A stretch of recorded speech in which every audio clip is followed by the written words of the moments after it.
Hello and welcome to another episode of Starside Chat. I am one of your hosts, Aaron, and with me as always is Zach. How's it going, Zach? Good. It's nearly fall. We've had a nice break in the heat lately. I don't know about you, where you're at. Yes, I went to an outdoor festival 2 days ago, and even though it was like noon outside, it was overcast, very chilly. There were a bunch of people walking around wearing jackets. So I'm feeling pretty good. I'm waiting for those leaves to change. Can't wait to see it. Yeah, and I would love it if it cooled down even a little bit more so that I could like comfortably be outside in like jeans and a sweatshirt.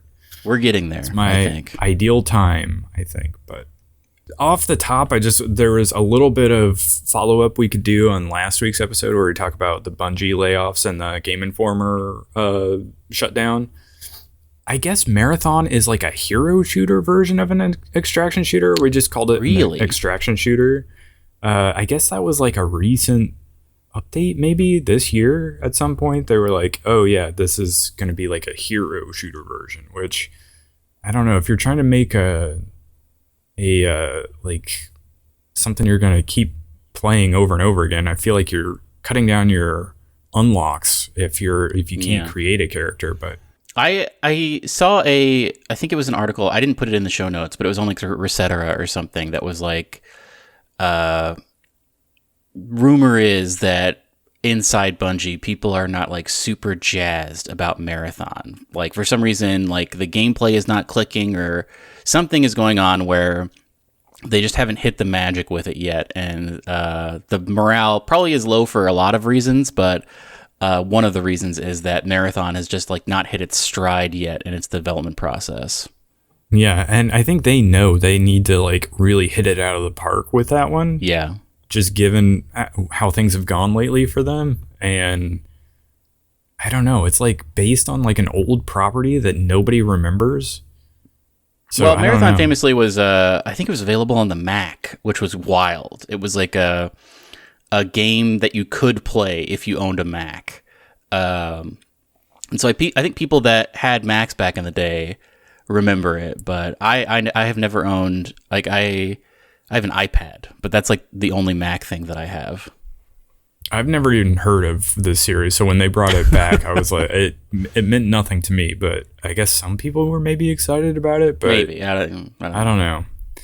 Either way, them going the hero shooter route of an extraction shooter, maybe there's a chance that they could sort of be the, I guess, the Apex Legends to like the Fortnite that's out there. As what is that game that's the extraction shooter that everybody knows? Tarkov. Yeah, but like other than that one, I can't think of a single one that's like hit in a big way. So very true. Yeah, I think it's hard to get right for some reason because you have to manage the economy of the game. So I don't know. I liked the aesthetic. We've only gotten one trailer for Marathon, and that was like 2 years ago. I like the aesthetic of it. It seems weird, and Bungie games play really well. So it remains to be seen. Never seen any gameplay. We don't even know if it's first person or third person. I would assume it's first person. But yeah, I'm so curious to learn more. But I really don't think we're going to see, even at this year's fake E3, like coming up like almost a year from now in May, I don't know if we'll see anything about it.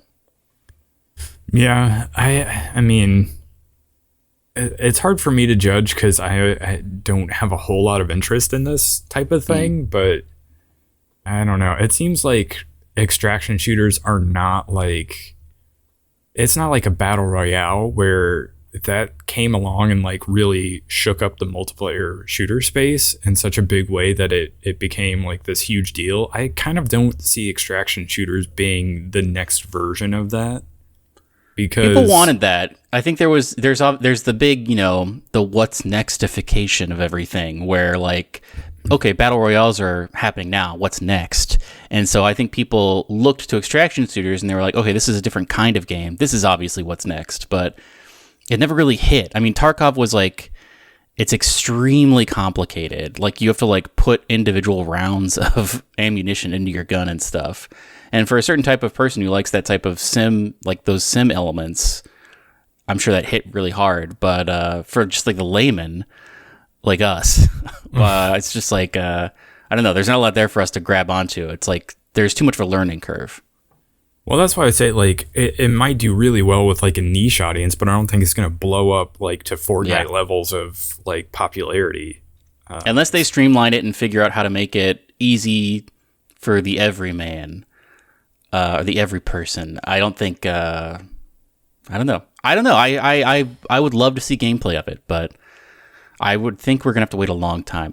Here's my speculation. I'm gonna throw down a hypothesis. Okay. This is my prediction. I predict that Silksong will come out before Marathon. Ooh, interesting. Well, I mean, given that everybody thought Silksong was going to come out this year and we've heard nothing about it, it seems like maybe a more safe bet than Marathon, who knows how far along that is.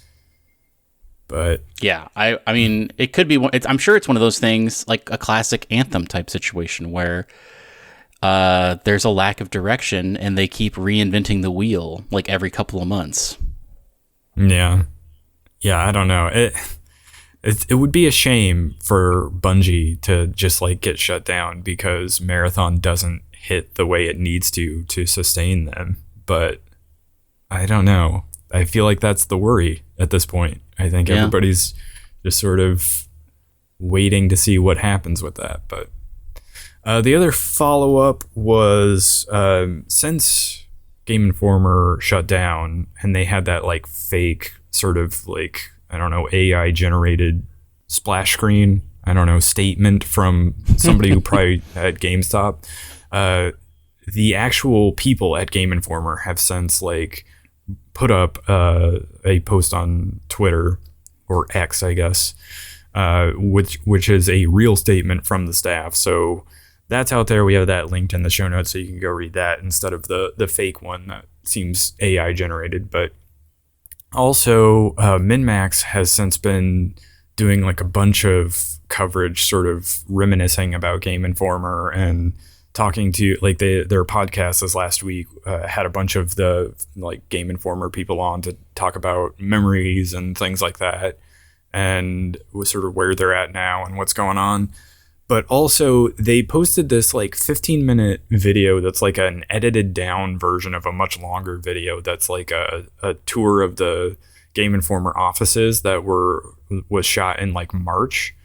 And it's like really, I don't know, what is that? There's like, it has to be a term for like faux nostalgia for something you haven't been to, but just like watching them go around the offices and see like sort of the walls seemingly kind of empty and everything put away in boxes, but like as they're like clearly packing up the office. Those are the new offices, I think. Maybe they were unpacking. I don't know, but yeah, because that was like originally they were in that one building, and then I think in March the place they shot was the place they were temporarily moving to. Oh well, they didn't know it was temporary. Yeah, I was gonna say at this point it might as well be packing up, but yeah, it was just kind of a blank space where everything had been dumped. It was really crazy to see because like you would just see there would be one room full of boxes, and then you would turn a corner and there was like every statue they had around their old offices, just like in this like blank. It's almost like what people talk about those like liminal spaces, the like back rooms or whatever. It's a wild video to see. If you subscribe to their Patreon, you can see the 2-hour version. But it sort of had that. It sort of had that feeling of like when you're packing up your dorm room in college, and like everything you like take off the wall and put in a box sort of has this like memory tied to it, and so you're sort of reminiscing about all that stuff, and it has this sort of odd finality to it, which is weird, but. Definitely worth checking out. So yeah, go watch that. But anyway, we can get to the actual news of the week. Yes, we got a new Zelda Echoes of Wisdom trailer right around the corner. It's coming out. This trailer was titled Traversing Hyrule, and we got a bunch of new details about the game. What were your thoughts on this? There's probably one of the biggest reveals is the new power. Yeah, so there's a power called Bind, which seems like a version of Ultra Hand, where you can just grab large objects and like move them around. But then they have like something called Reverse Bond, which is, I guess, similar, but you can like, so as Zelda creates echoes of like creatures that fly or like climb walls, you can use Reverse Bond on them to like grab onto them and move around with them. So it's like a way to get around the map more easily. Speaking of getting around the map more easily, there's also going to be, there's kind of two reveals back to back. Is you will be able to have a horse, but also there are multiple horses. Because initially she has an Epona-looking horse, and then in the next shot, it says like, when you get the ability to create carrots through your copy ability, you can just summon horses. And then the horse she summons is like a white palace horse. So there's going to be different horses to collect. And actually, I'm interested to see. I wonder if it's like horses you collect, or it just depends on what location you're at. So like if you're in the desert, I wonder if you put down one, if like a desert horse comes up. It's interesting. I'll be curious to see how that works. Yeah, and it was cool to see that they are making it so that the map has like all the different regions, so you can go to like Gerudo Town and you can meet all the different people. Like they have both versions of the Zora in this game. River Zora and Ocean Zora. Yeah, and so I feel like it was the Link's Awakening remake. Like it kind of didn't have all of that stuff. Like I think it was very bare bones. Yeah, I think it'll be interesting to have a game that has that art style, so it feels like sort of an old school version of Zelda, but it has like all the new school like stuff in it, with stuff that feels like it was ripped straight out of Tears of the Kingdom, basically. It has a lot of that Breath of the Wild, Tears of the Kingdom stuff, including like clothing that does stuff. So like in Breath of the Wild, you could get the Zora stuff that would allow you to like swim up rivers and whatnot, or like you would have to wear certain clothes in the Gerudo Valley to like stay cool.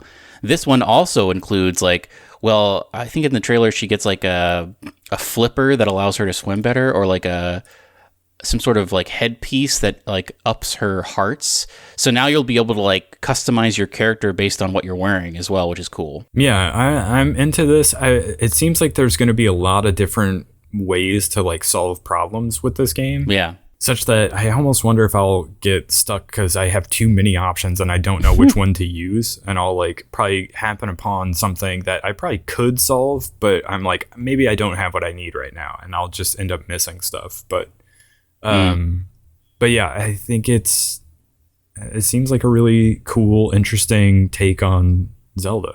One where you actually get to play as Zelda. I was not expecting it to be so open world, but the way they're really, because these 2D Zelda games, specifically the Link's Awakening was extremely linear. There were like events where you had to do them in order. In fact, I had to like look up kind of the order to do things at one point when I was playing it. But this seems like, it really does seem like they have translated Breath of the Wild into this type of game.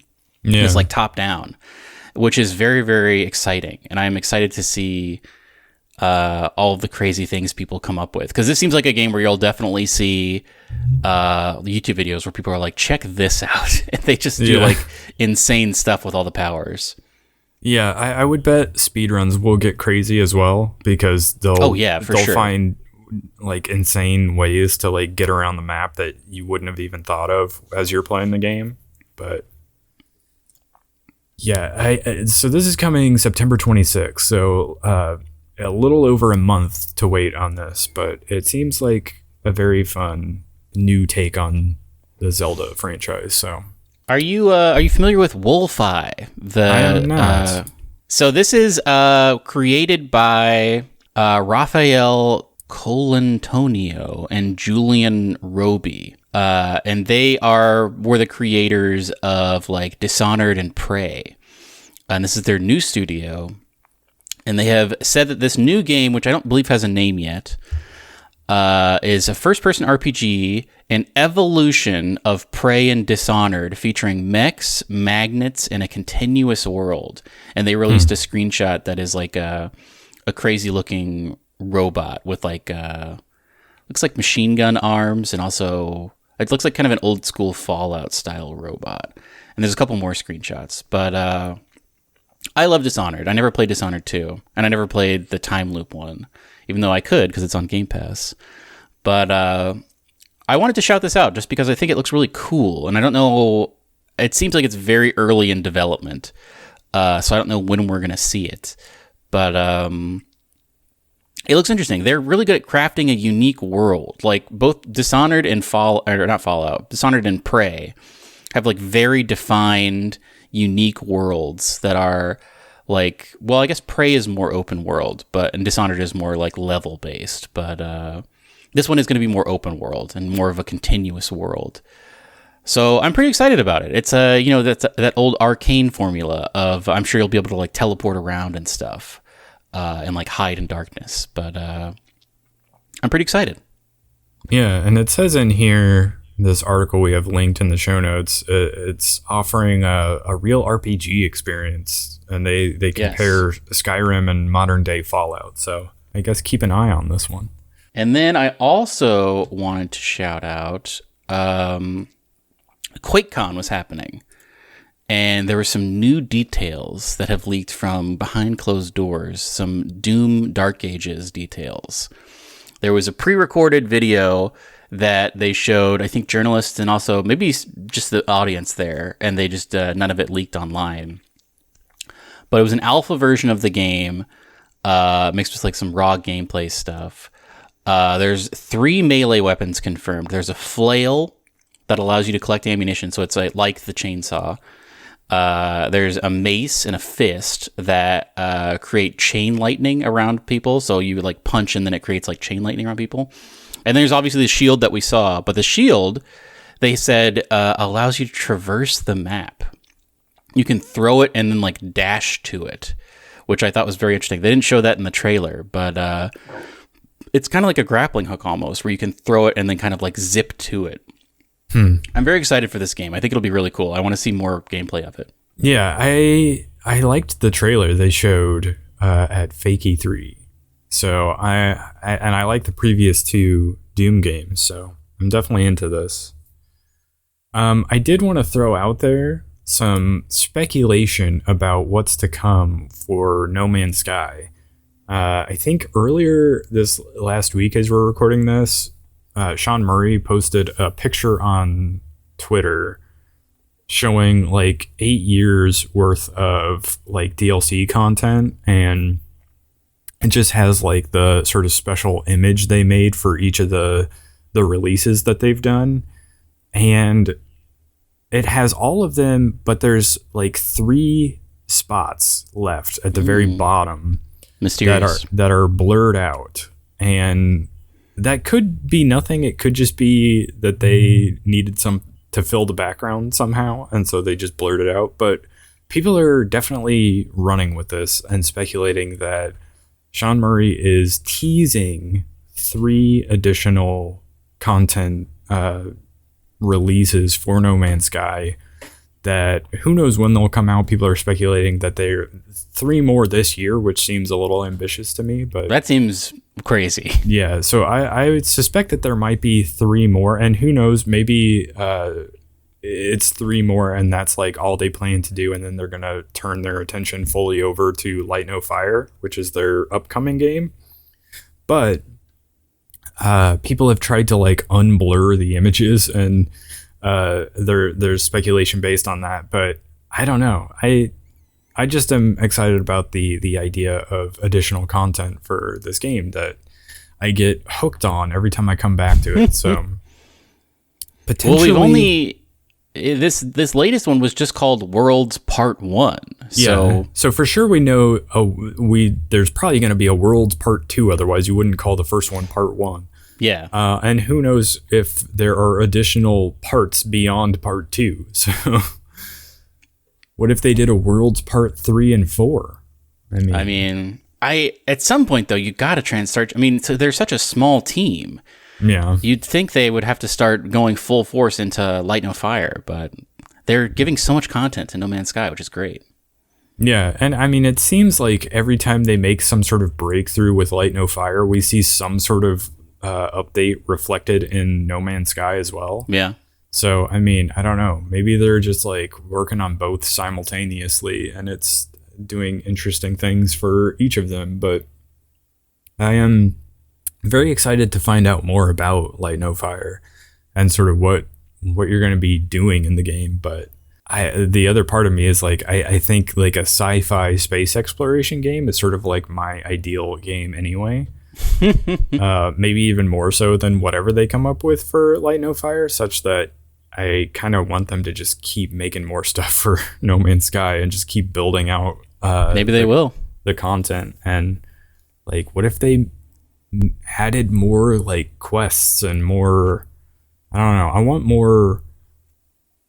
It's hard to describe, I guess, because I think the dream game would be something like a Bethesda RPG or like a Mass Effect style like story with like characters and voice dialogue and all of that stuff, but like with the full freedom of exploration that you get with No Man's Sky. And even like if they could add like some sort of RPG style progression, but we're not there yet to be able to do it. Obviously, as evidenced by Starfield, we're not quite there yet but to have the technology to be able to do the procedural generation of No Man's Sky to allow for that level of exploration, but to also have like the handcrafted like cityscapes of something like Starfield and like the voice dialogue and quests and things like that. But maybe one day,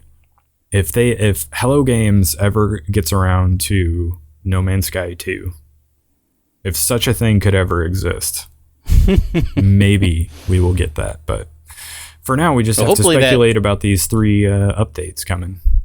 I wonder how much of an iteration Light No Fire will be, because obviously it's not going to be in space. But if it's, I am curious to see, because they have said it's on one planet. I want to know what the bounds of that are, and like how frequently. Because when No Man's Sky first launched, we're technically all in the same universe in quotes, but you wouldn't run into other people. It would all just be like you could see the same planets. Like famously, there was like an article that came out where 2 journalists tried to meet on the same planet, and they realized that while they were on the same planet, they couldn't find each other because it was like 2 different instances, basically, which they have since rectified, and now you can like meet up with other people and see them in the world.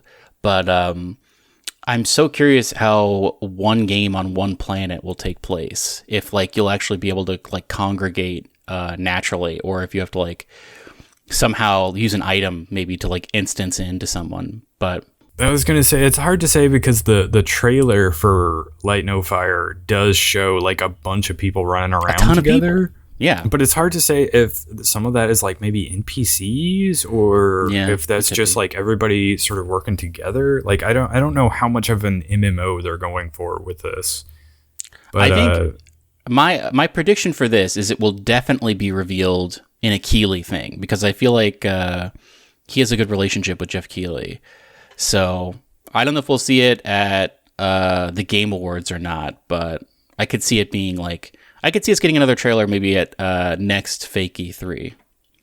Now, here's a crazy thing to think about.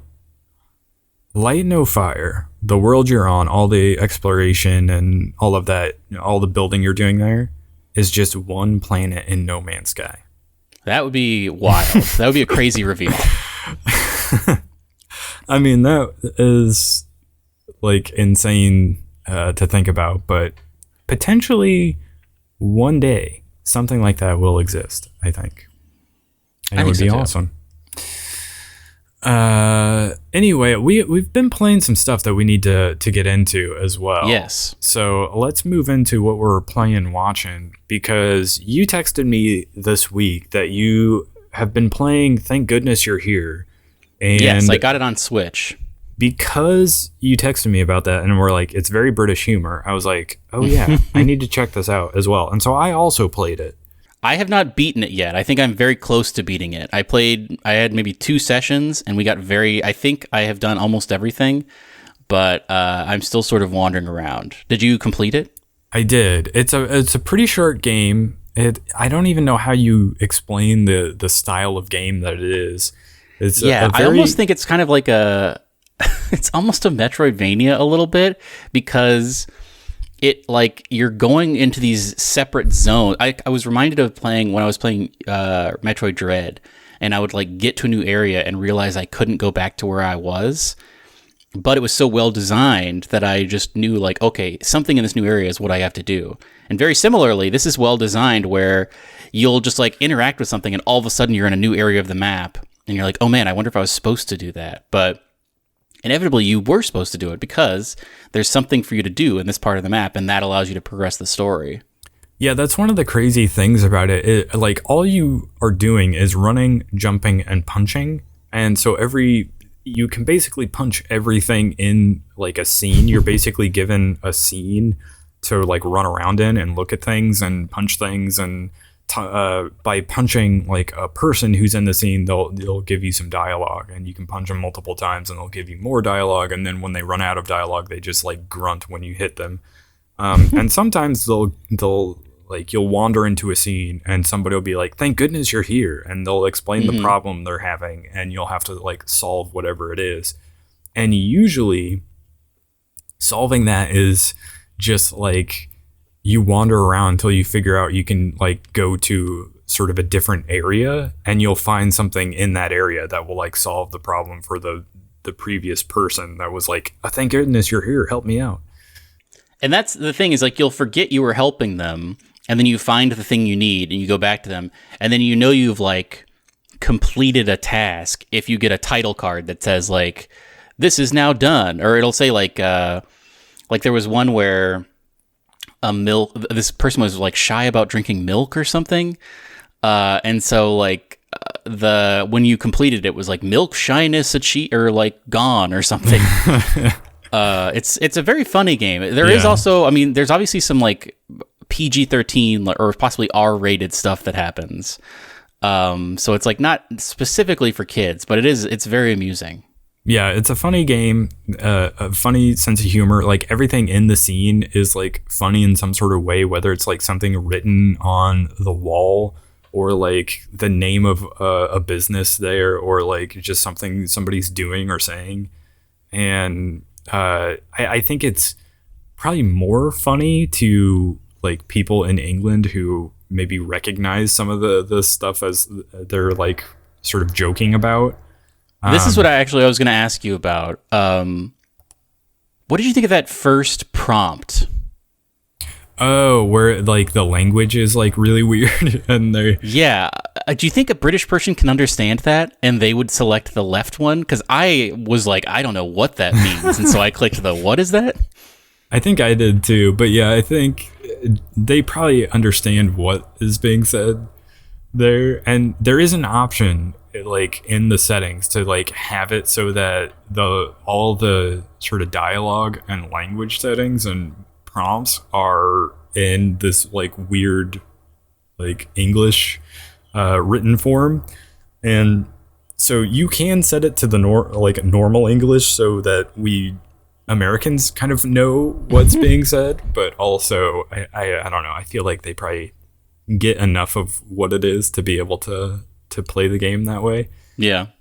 Also, I'm pretty sure it's Matt Berry who's playing the sort of gardener farmer guy in the green overalls, because it sounds exactly like him. But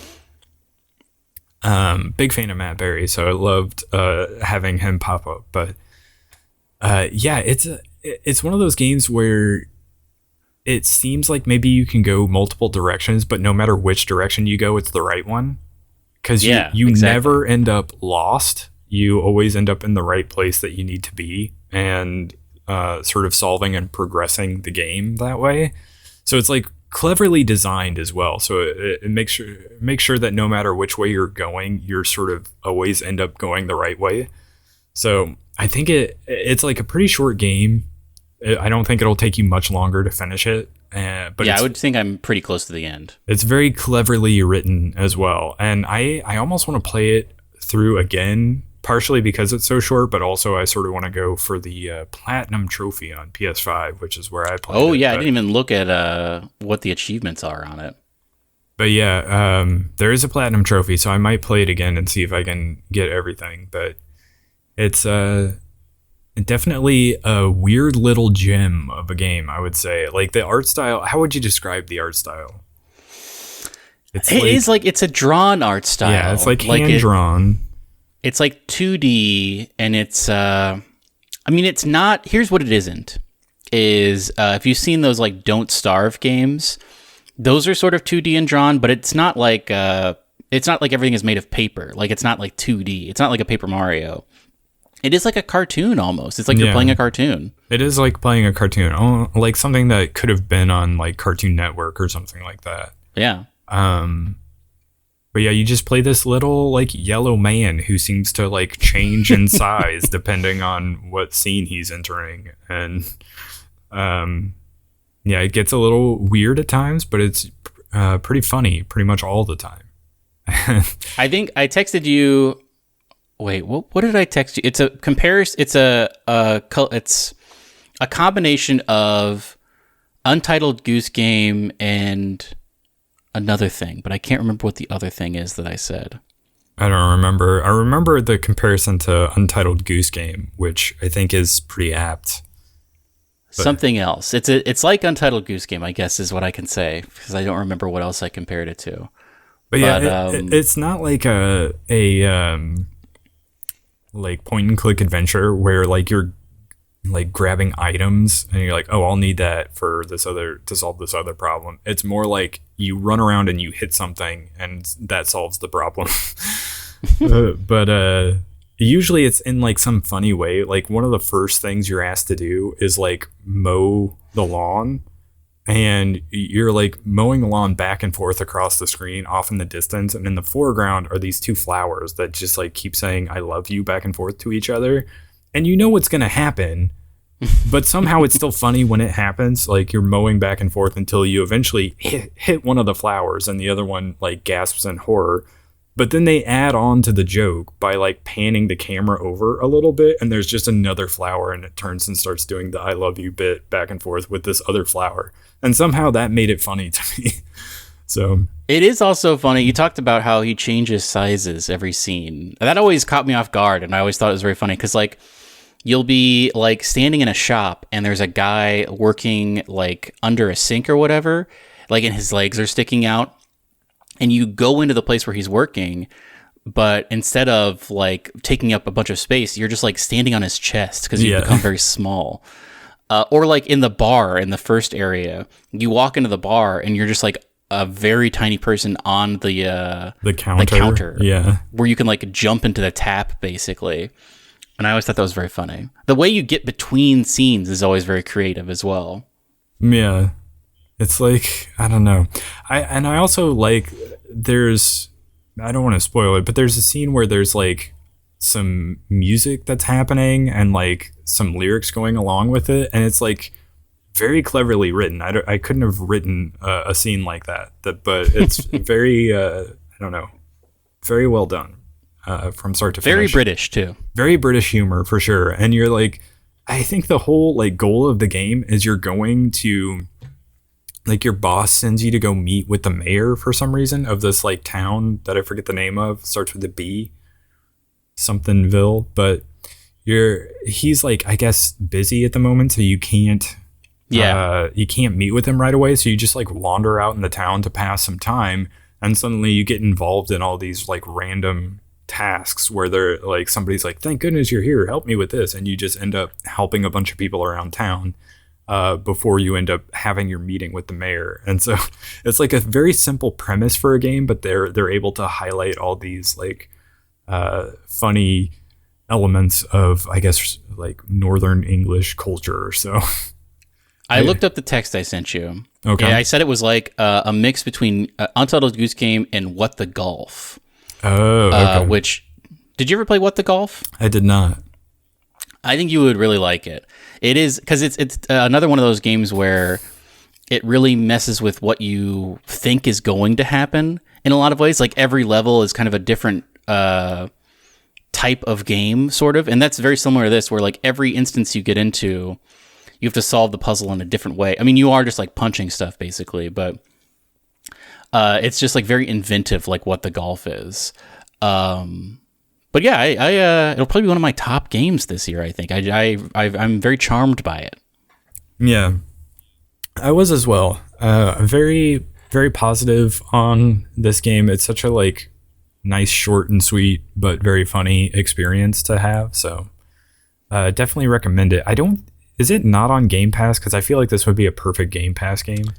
The only system it is not available on is Xbox. Oh, well, there you go.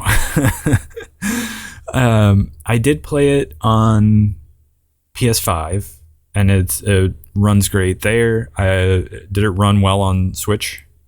Yeah, no slowdowns or anything. It was totally normal. Perfect. Okay. Next game that came out this last week that I've been playing a lot of over this weekend as we're recording this podcast is SteamWorld Heist 2. And I'm really loving it. It is definitely a refinement of the first game. They have made pretty much everything more interesting. Like the class and job system is more interesting because you can like now take the characters that they're really good at like making really unique looking characters. And each of those characters can like unlock their own like individual ability. But on top of that, you have like a class sort of job system where they will maybe be like an engineer who can like craft their own cover to hide behind. Or you have like, my favorite is the flanker, who has the ability to like use an ability where normally your movement range is limited. So you have like an orange area of movement, and if it's still orange you can still fire, but if it becomes blue outside of that range you can still move there, but you basically use up both of your action points, and so you can't fire after that. But the flanker can use an ability that will allow them to still fire after moving through that blue range, and you get like bonus damage for hitting an enemy in the back because you're a flanker. And so you can basically take an engineer who has the ability to craft their own cover, but then swap their job to the flanker, and then you can like move, so you can still move around behind enemies and take them out, and then craft your own piece of cover to hide behind. And so you can come up with like really interesting, like powerful builds for your different characters based on combining different abilities from the different classes, which was not a thing in the first game. So it's a very cool thing to have with this one. But even the overworld is more interesting. So in the previous game, it was like sort of steampunk space pirates, basically. And you were moving around in space, going from level to level to start a new... Do you have a ship? You do. And so in this one, it's more like steampunk Pirates of the Caribbean, where you're actually like, you know, on the water and you have this like submarine. Oh. And so you're moving your ship around, and you can upgrade the ship to have like different weapons and all of that. And you're taking out like Navy ships along the way. And so you do sort of get into like ship combat, but it's like all automated. So like all the weapons fire themselves, and you just kind of move the ship past it until it takes it out. So ship combat's super easy, which is good because I like in the past, you and I have had problems with, you know, ship based combat, but not a problem in this game. But it just makes the overworld more interesting because you can take out ships and find different loot to grab as well as you're moving around. So the overworld is definitely more interesting. But it's like that turn-based tactical gameplay, like sort of a 2D XCOM. But instead of having like I'm going to queue up this attack and have a certain percentage chance to successfully hit the enemy or not. Instead of that, you're like free aiming your weapons around, and you can like ricochet bullets off of walls and ceilings and different items in the environment to like hit enemies behind cover. And I actually swapped. I had gotten another character for my party and swapped them to, I forget what the name of the class is, but you basically have a rocket launcher. And so he's sort of an explosives expert. And he has an ability where he can just like select a piece of cover in the environment and cause it to explode randomly. And so not only does that do like area of effect damage, but also it removes the cover from an enemy who's hiding behind it. So you have like a free shot at him. I feel like that's going to be super powerful when I like swap that character to like maybe a sniper class or like something else. So yeah, it's like very addicting to not only complete the levels, but to be like leveling your characters and getting new equipment for them.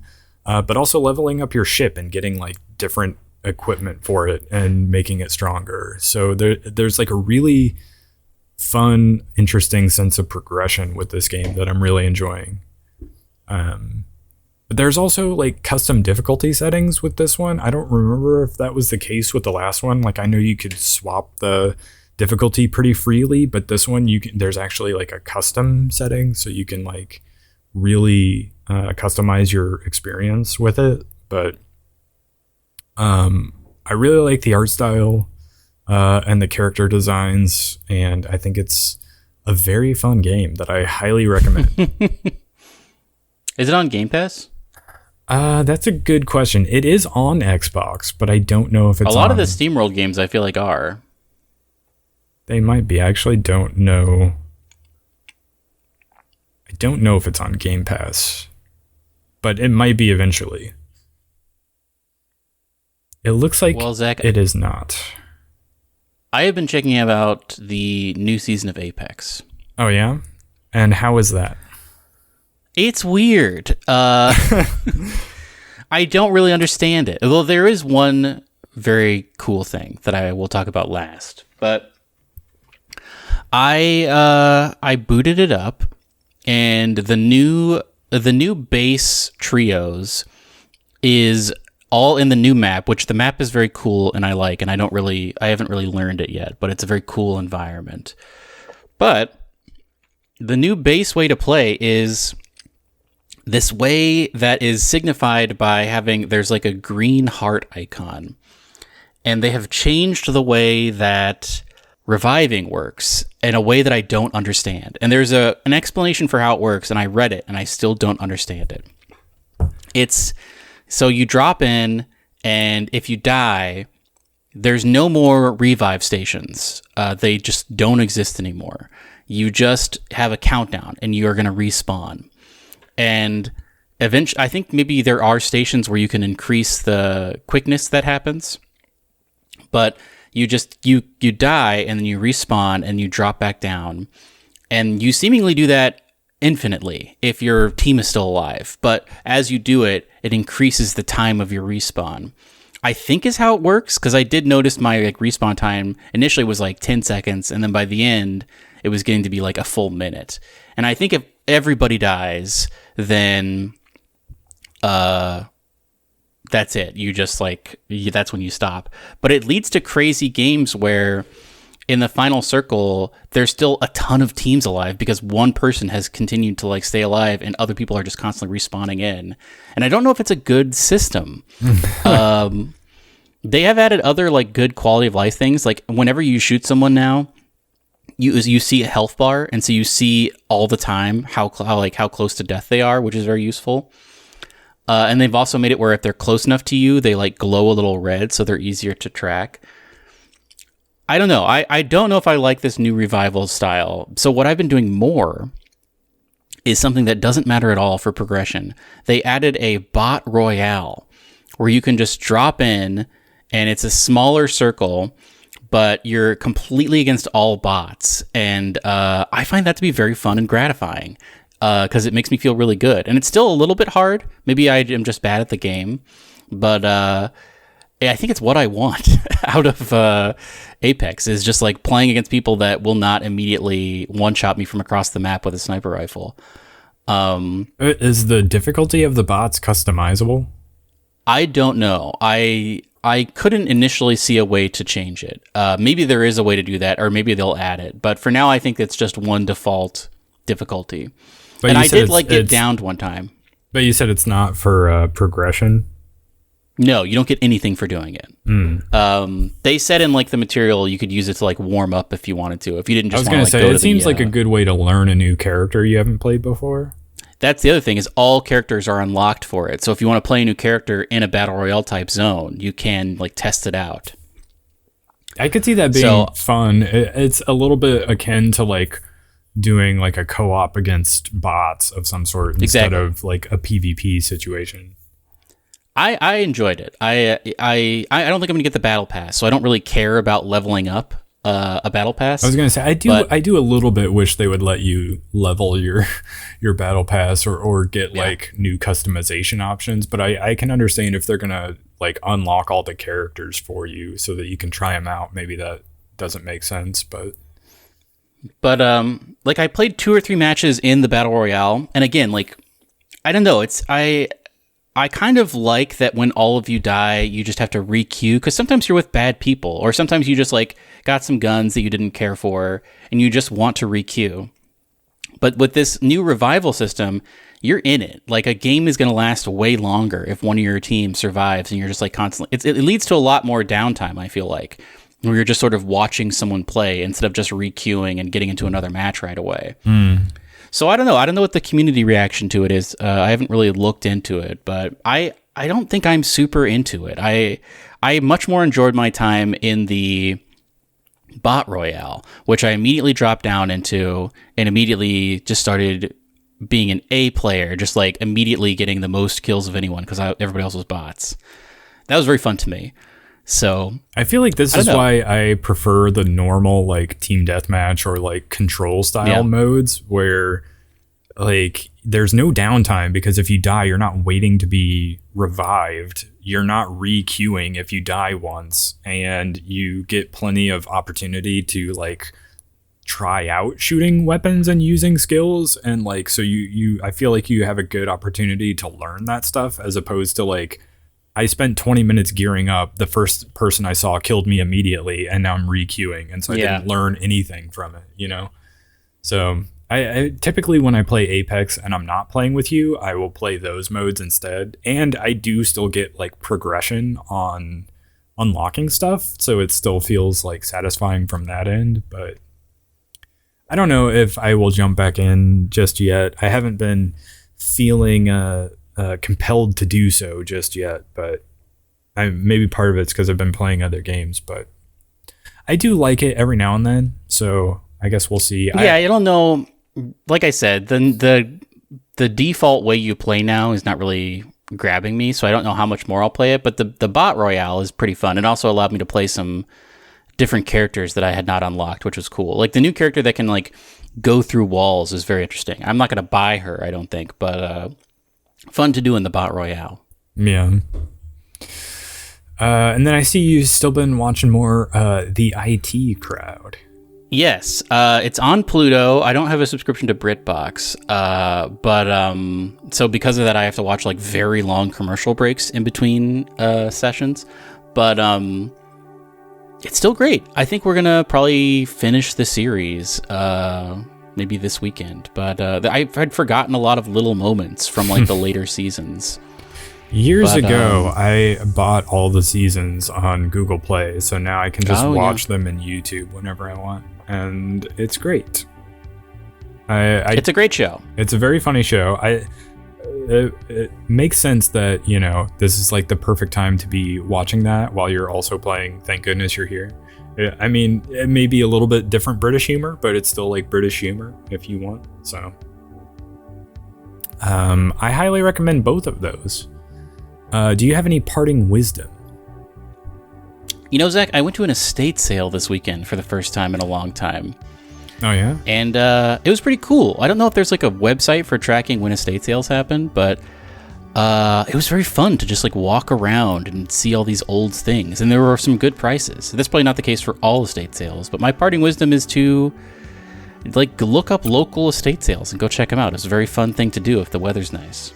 This last week I drove past like a handful of garage sales. I feel like a lot of people are doing that this time of year as well. Like the weather was nice and cool enough for it to happen, but also like we're getting to that stage where we're getting a little bit later on in the year, so you want to do that stuff over summer.